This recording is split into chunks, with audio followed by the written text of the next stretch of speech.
গৃহিণীদের সকালটা শুরু হয় ঠিক যেমনটি স্ক্রিনে দেখতে পাচ্ছেন।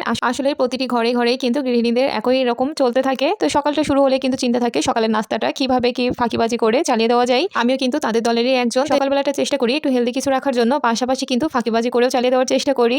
তো এই যে দেখুন ফাঁকিবাজি স্টাইলে কিন্তু সকালবেলা সুজির হালুয়া রান্না করে নিচ্ছি, আর সাথে ফ্রোজেন রুটি সেঁকে নিচ্ছি।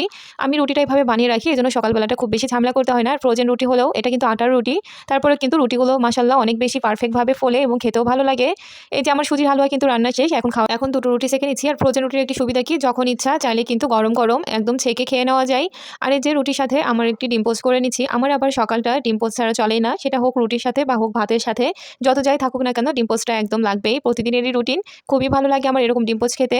তো এই যে আমার সকালের নাস্তা কিন্তু একদম রেডি। এখন নিয়ে নিচ্ছি রুটির সাথে ডিম পোস্ট, সুজির হালুয়া, আর সাথে নিয়ে নিয়েছি গতকালে রান্না করা গরুর মাংসের পাতলা ঝোল আলু দিয়ে। তো সেটাও নিয়ে নিয়েছি। এগুলো দিয়েই ফাঁকিবাজি করেও কিন্তু সকালের নাস্তাটা বেশ ভালো করে কাটিয়ে দিলাম। আপনাদের সকালটা কেমন কাটলো?